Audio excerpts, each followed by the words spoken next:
everyone. I am Melissa Lim. I'm a technology integration specialist on the Learning Technologies team, and our team is within Otis, the Office of Technology and Information Services. And today we are talking about AI, and specifically we'll have some time to look at ChatGPT and some other similar AI type tools. And so you can see the slides are linked here. And if you want to follow along or have the slides for later for your own reference, please make sure you open a tab and bookmark it. There is a resources slide that's really great that has a bunch of things that I kept adding more and more things, and the font kept getting smaller and smaller because there seems to be something about AI and ChatGPT probably multiple times a day. I was finding new articles and new resources. And so I finally stopped updating it last week. So there's a lot of different stuff out there though, and just want to make sure to point that out. So this session, we're just going to have a lot of time to explore, and then also watch a video in case you don't know exactly what ChatGPT is, a video that has a good explanation, and then do a little demo of ChatGPT, and then give you some time to process and explore resources. I have some prompts for you to answer, to do some discussion, and then really it's just time to look at that resource slide that I have linked there and explore some activities, and then also answer any questions that you have. So I wanted to do a demo of ChatGPT. So this is what it looks like. ChatGPT is the name of the product, and OpenAI is the company. And GPT stands for Generative Pre-trained Transformer. It's been out for a while now so that you don't have the load of tons of people using it. So even just maybe a month ago when I would try to get on, it would say, there were too many people using it. So I had to wait, and then I would have to check again later. And so here it gives you some examples, tells you some capabilities, some limitations. So basically I just have to ask a question in this field down here at the bottom where it says send a message. And so I'm going to use this example that I started yesterday, but I'll just show you. So if you're at the BESC and that's where you work, you know that a lot of people are still working remotely. Sometimes you go into the office, sometimes you're at home, and sometimes people take your parking space because they think you're not at the office. And so I am going to ask it a question. Can you write me a note? And you can so I just typed note, but I'm going to say, can you write me a polite and assertive note for someone that parked in my parking space? And so you can see it's replying.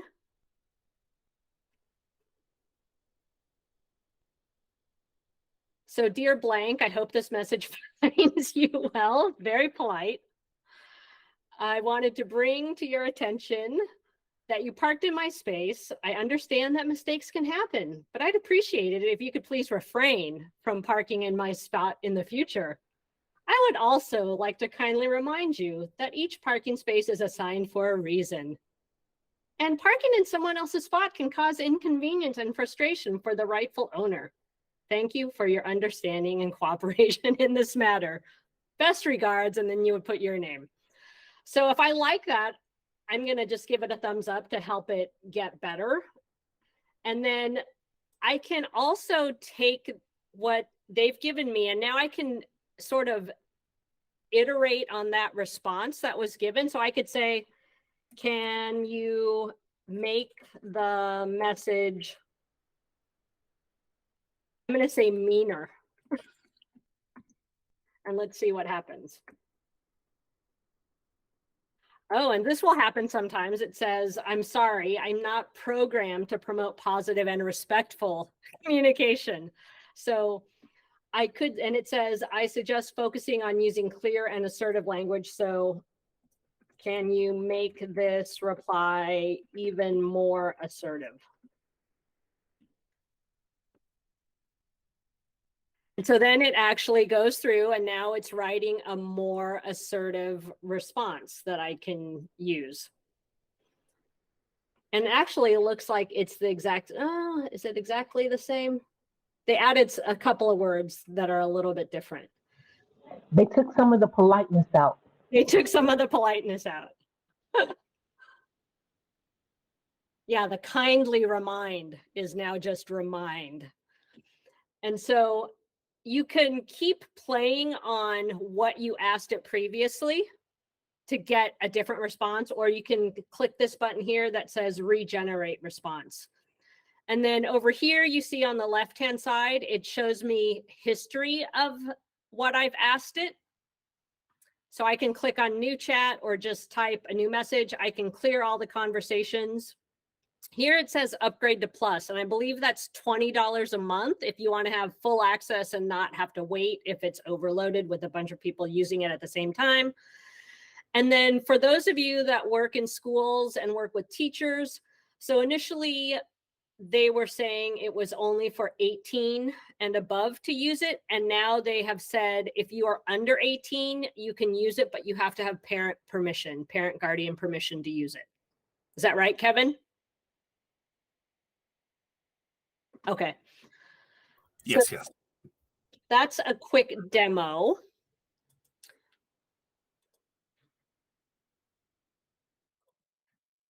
And then here are some questions I want you to think about, and then I'm going to demo what the FigJam board is.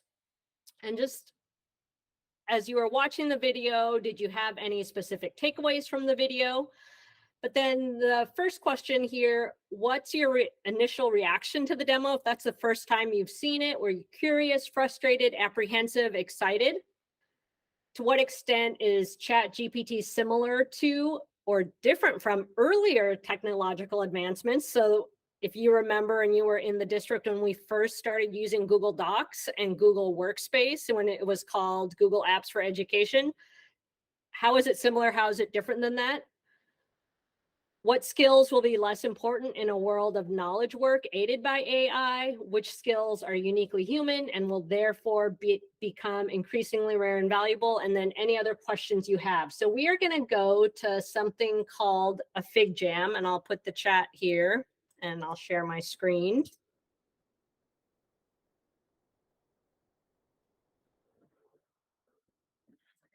And I'm going to spotlight myself just to show you if you haven't used this tool before. I know some of you have. And so here, this is an interactive whiteboard. It's very similar to Jamboard, which is Google's product. That's an interactive whiteboard. And so you can see here, I've got the same questions that I just read aloud to you that are on the slide. And there's a different section for each of those questions. You can answer one of them. You can answer more than one. It's up to you. And the learnings and appreciations will stay, we'll have those at the very end. But at the bottom, you see this toolbar and there's a sticky note button. So I can just click on that and drag a sticky note. Okay, what are some takeaways to the video?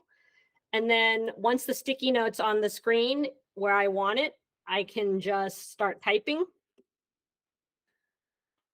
And at the bottom here, you'll see there's a selection tool, which is just the arrow, and then there's a hand tool. So if you want to pan on this board, you choose the hand tool. Otherwise, you would choose the select tool to select your sticky note and move it somewhere else. So I'm just going to give you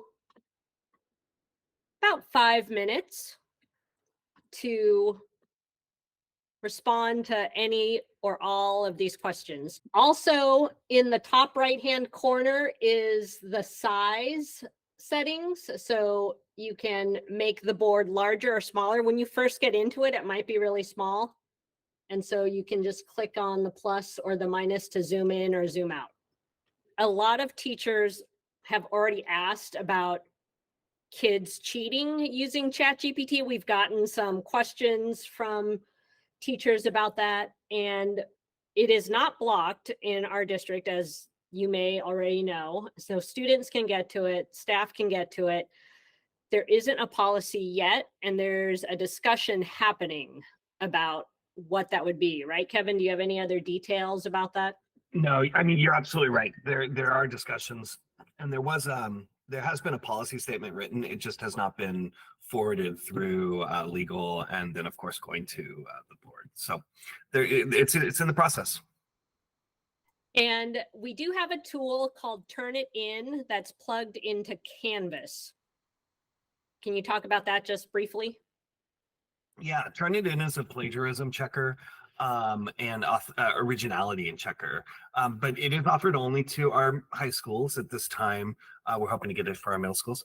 And Turnitin does check students for originality based off of known texts, either on the internet, basically open web, or through other students. They are committed to having a AI detection by the fall. They currently do not have AI detection, but I guess there's a canter, if you will. Just like we are all individuals and we all have kind of a canter on how we talk. There is a canter or a rhythm to how AIs talk, and that can be detected. But they're working on that, and so by fall, our Turnitin plagiarism checker will check for AI.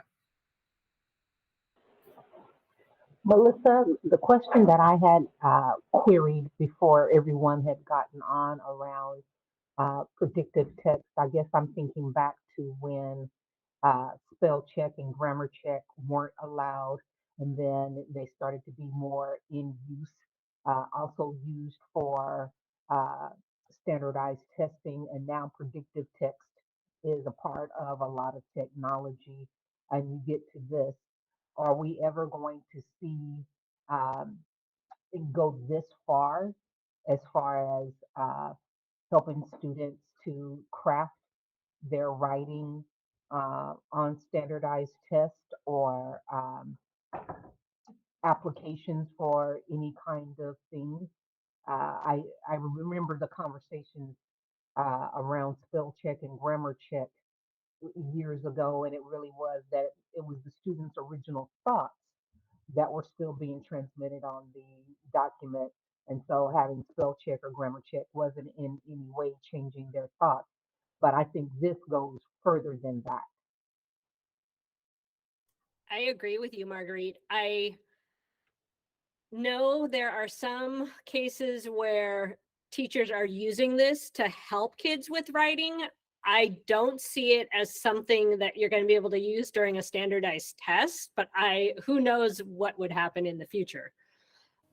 Some of the resources that I've curated for you can help with ideas for how to use this in the classroom with students, Marguerite. So hopefully I'll give you at least 15 minutes to look at some of those to see if you can think about ways in which kids would use this, not during a testing type situation, but definitely in a class situation.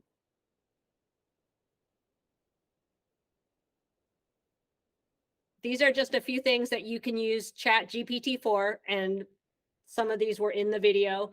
You can have it help you plan a lesson, respond to an email, write a rubric, grade an essay, write a letter of recommendation. And at the very bottom of this, there's a link here that says check out a teacher's prompt guide to ChatGPT. So when you have time to look, I would definitely recommend going to that. So let me just click on it to show you.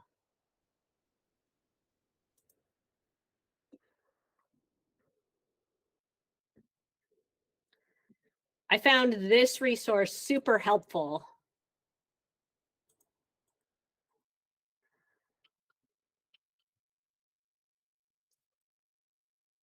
So like here it says, provide students with quality examples, and it actually gives you a prompt to type in for each of these examples that he's listed. So you can just copy and paste from this guide and then put it into ChatGPT.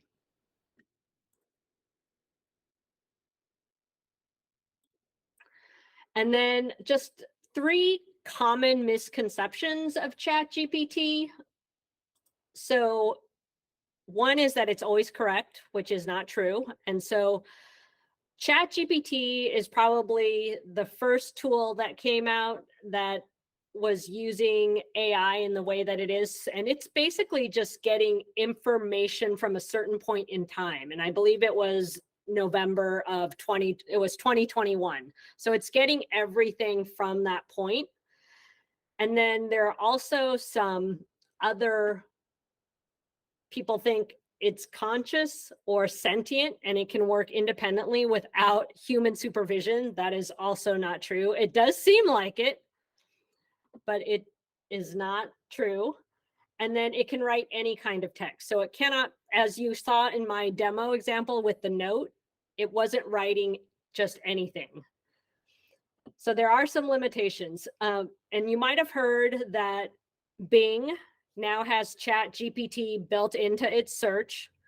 Google is also piloting in beta is its AI tool called Bard. And I signed up on the wait list for the Google tool and I got in a couple of weeks ago, and it does not have, it's better than it was, but it is not as good as ChatGPT. Like the responses are very limited and the way it approaches spitting out information is different. Like in Bard, it won't give you information like details about a person, I believe, because they don't want to have misinformation out there. So if you're interested in trying that out, sign up on the wait list for that. So here we have some tools for you to check out. And I'm going to click on a couple of them just to show you. But you're going to have time. I'm going to give you at least 15 minutes to check some of these out. I thought this tool was very interesting. The first one listed there called chatbycopy.ai. And you log in and you can log in with your Google account. So I'm just logging in with my district Google account. And the thing I really liked about this was it gives you references and places where it's getting that information. So if I go to chat up here in the left, and so here you can see a previous question I asked is, what are reasonable expectations for teacher planning and preparation prior to the start of a school year? So it gives me an answer, but then it lists the sources where it got the information, which I really like. I think that's really helpful. And so you can copy any of this, and then you can add any of this to the editor on the right-hand side where you can do more writing. So that's one resource. ChatGPT is linked there. Character.ai is where you can have open-ended conversations and collaborations with computers. I want to show people this tool called Curipod.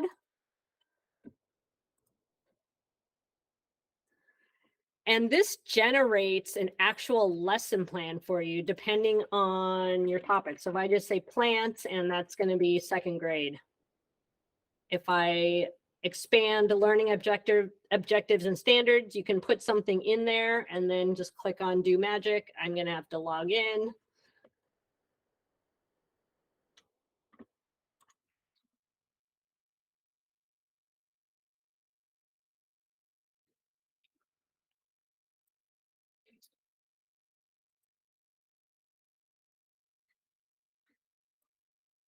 Okay, so it logged me in and now I'm going to click on do magic.